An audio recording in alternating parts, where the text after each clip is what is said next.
Son of God, say my mind, and if you don't, I give as you receive.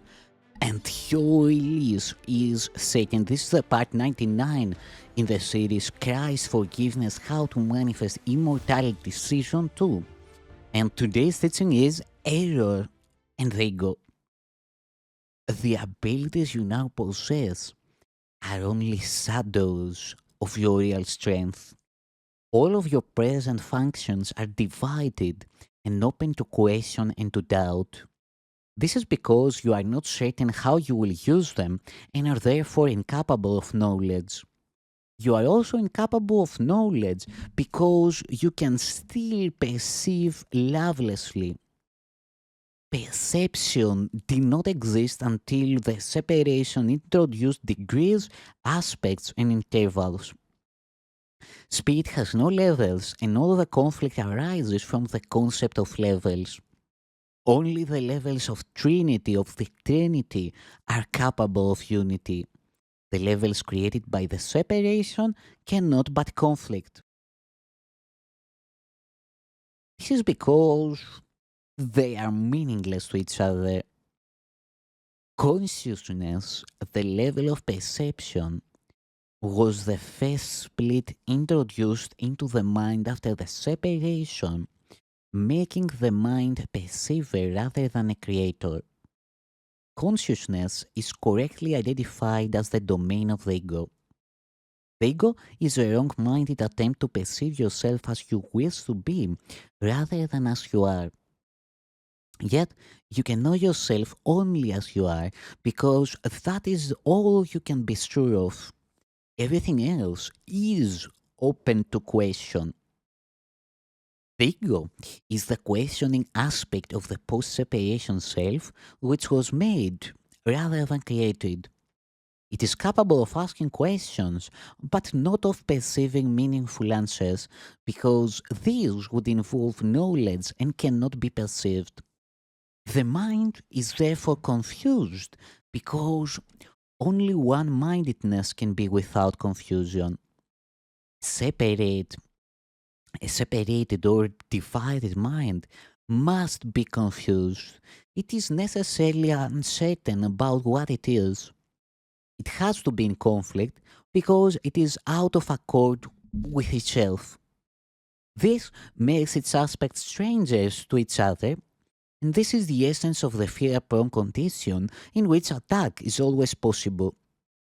You have every reason to feel afraid as you perceive yourself.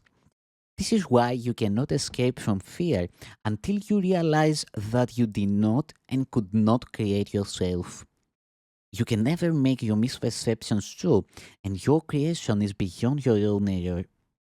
That is why you must eventually choose to heal the separation. Right-mindedness is not to be confused with the knowing mind, because it is applicable only to right perception. You can be right-minded or wrong-minded, and even this is subject to degrees clearly demonstrating that knowledge is not involved.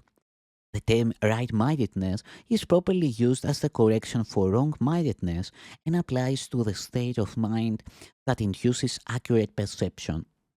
It is miracle-minded because it heals misperception, and this is indeed a miracle in view of how you perceive yourself.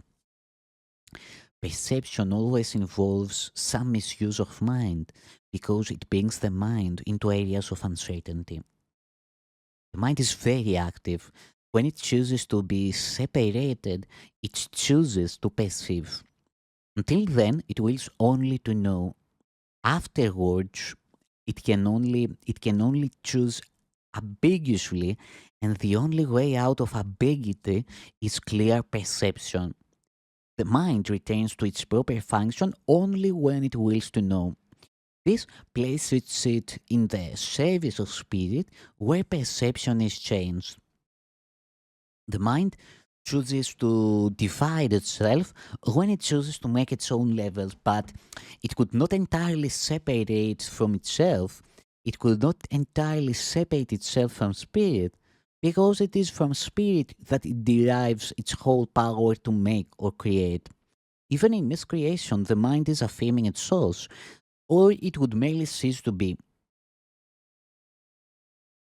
This is impossible because the mind belongs to spirit which God created and which is therefore eternal. The ability to perceive made the body possible because you must perceive something and with something. That is why perception involves an exchange or translation which knowledge does not need. The interpretative function of perception, a distorted form of creation, then permits you to interpret the body as yourself in an attempt to escape from the conflict you have induced. Spirit which knows could not be reconciled with this loss of power because it is incapable of darkness. This makes spirit almost inaccessible to the mind and entirely inaccessible to the body. Thereafter, spirit is perceived as a threat because light abolishes darkness merely by showing you it is not there. Truth will always overcome error in this way. This cannot be an active process of correction because, as I have already emphasized, knowledge does not do anything.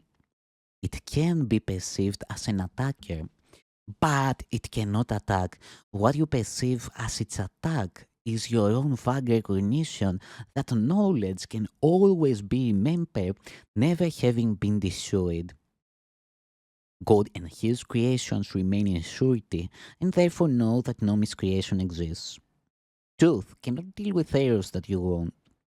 I was a man who remembered spirit and its knowledge. As a man, I did not attempt to counteract error with knowledge, but to correct error from the bottom up. I demonstrated both the powerlessness of the body and the power of the mind. By uniting my will with that of my Creator, I naturally remembered spirit and its real purpose. I cannot unite your will with God's for you, but I can erase all misperceptions from your mind if you will bring it under my guidance. Only your misperceptions stand in your way. Without them, your choice is certain. Sane perception induces sane choosing. I cannot choose for you, but I can help you to make your own right choice.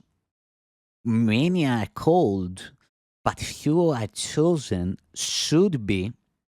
All are called, but few choose to listen. Therefore, they do not choose right. The chosen ones are merely those who choose right sooner. Right minds can do this now, and they will find rest unto their souls. God knows, God knows you only in peace, and this is your reality.